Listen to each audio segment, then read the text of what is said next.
नमस्कार मित्रमैत्रिणींनो, एव्हरीथिंग या चॅनलमध्ये आपणा सर्वांचे खूप खूप स्वागत आहे। मित्रमैत्रिणींनो, आज आपण धुलिवंदन याबद्दल माहिती पाहणार आहोत। धुलिवंदन हा सण होळीच्या दुसऱ्या दिवशी साजरा केला जातो। यास धुळवड असेही म्हटले जाते। या दिवशी महाराष्ट्रात सार्वजनिक सुट्टी असते। हा सण फाल्गुन कृष्ण प्रतिपदेला साजरा करतात। परंपरेप्रमाणे या दिवशी होलिका दहनाची राख एकमेकांना लावतात। कोकणात प्रत्येक गावाचे धुलिवंदन वेगवेगळ्या दिवशी असू शकते। या गावचे धुलिवंदन सामान्यतः होळीच्या 15व्या दिवशी असते। फाल्गुन हा शालिवाहन शक महिन्यातील शेवटचा महिना आहे। त्यामुळे होळी हा हिंदू दिनदर्शिकेनुसार येणाऱ्या महिन्यातील शेवटचा सण असतो। होळी पेटवून दुसऱ्या दिवशी म्हणजेच धुलिवंदनाच्या दिवशी जमिनीला मातीला नमस्कार करण्याची प्रथा आहे। प्रत्येक प्राणीमात्रांचा देह हा पंचमहाभूतांपासून बनलेला असतो।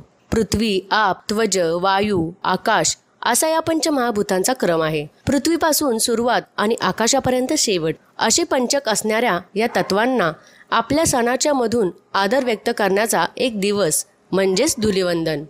या दिवशी पृथ्वीला वंदन केले जाते। त्यानंतर 15 दिवसांनी नववर्षाची म्हणजेच पाडव्याच्या दिवशी आकाशाला भिडणारी गुढी उभारण्याची पद्धत आहे। या दिवशी सकाळी घरातील बायका पाण्याची घागरी हंडे पाण्याने भरून होळी पेटवलेल्या जागी ठेवतात। सूर्याच्या उन्हाने हे पाणी तापते। या पाण्याने लहान मुलांना अंघोळ घालतात। असे मानले जाते की या पाण्याने अंघोळ केली असता लहान मुलांना किंवा कोणालाही उन्हाळा बाधत नाही। या दिवसात कैऱ्याही मिळू लागतात। कैऱ्या उकडून त्यात गर लहान मुलांना अंगाला लावून स्नान घालतात। मोठी माणसे होळीवर पाणी शिंपडून ती राख कपाळाला लावतात, अंगाला फासतात व नंतर स्नान करतात। काही ठिकाणी आजकाल लोकांनी आपापल्या सोयीनुसार होळीच्या दुसऱ्या दिवशी रंगपंचमी साजरी करण्याची प्रथा सुरू केली आहे। त्यात लहान मोठे स्त्रिया पुरुष सरसकट सगळे उत्सवाने रंग घेतात। परंतु रंगपंचमी हा वेगळा सण आहे। होळीच्या दिवशी होळीला पुरणपोळीचा नैवेद्य दाखवला जातो आणि दुसऱ्या दिवशी वंदन केले जाते, तेच धुलिवंदन। या दिवशी होळीच्या राखीची किंवा धुळीची पूजा केली जाते। पूजा झाल्यानंतर या धुळीची प्रार्थना करतात। अंतस्तत्व पाही नैदोवी भूते भूती प्रदाध भव। होळीतील निखारे त्यावर पाणी शिंपडून ते अंगाला आणि कपाळाला लावतात। अंगाला लावून स्नान करणे हा नियम होता। आजकाल मात्र हे सगळे मागे पडत आहे। अनेक प्रकारचे रंग एकत्र करून ते लोकांना लावण्याची प्रथा आहे। त्यातूनच लोक एकमेकांना आनंदाने रंग लावतात आणि पुन्हा स्नान करून स्वच्छ निर्मळ होतात। लहान मुलांपासून मोठ्यांपर्यंत ही धुळवड साजरी केली जाते, म्हणजेच एकमेकांना रंग लावायचं काम करतात।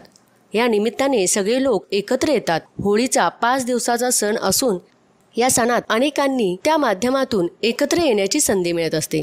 या सणात अनेक ठिकाणी डीजेच्या संगीत गाण्यावर डान्स करून ते धुलिवंदन साजरे करतात। एकमेकांना पाणी शिंपडणे, पाण्याने भिजवणे, अनेक ठिकाणी मोठे मोठे बॅलर उभे राहून त्यात वेगवेगळ्या प्रकारचे रंग टाकले जातात। काहींना बॅलरमध्ये बुडवून काढतात, तर काही ठिकाणी फक्त कोरडी धुळवड साजरी केली जाते। म्हणूनच पाण्याचा अपव्ययही टळत असतो। अशी एक नैसर्गिक भावना या पाठीमागे असते। तर काही ठिकाणी पाणी भरपूर प्रमाणात असेल तर त्या पाण्याचा वापर अधिक प्रमाणात केला जातो। धुळवड हा सण वर्षातून एकदा येत असल्याने सगळीकडे अशी प्रथा आहे की या दिवशी जे मांसाहार करतात ते सगळे बोकडाचे, बकऱ्याचे आणि कोंबड्याचे मटण घरी आणून तयार करतात। होळी दिवशी बऱ्यापैकी सर्वांनी नैसर्गिक आणि फुलांपासून रंग तयार करून रंगपंचमी खेळावी।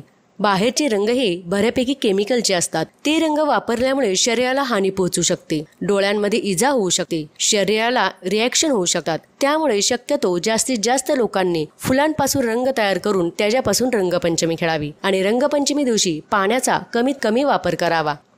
पाणी विनाकारण वाया घालवू नये। शक्यतो लोकांनी कमीत कमी वापर करून रंगपंचमी हा सण साजरा करावा। तर मित्रमैत्रिणींनो, कसा वाटला तुम्हाला हा व्हिडिओ हे मला कमेंट करून नक्की कळवा आणि असेच विविध प्रकारचे व्हिडिओ पाहण्यासाठी आमच्या चॅनलला लाईक आणि सबस्क्राईब करा आणि बेल आयकॉनला प्रेस करा। धन्यवाद।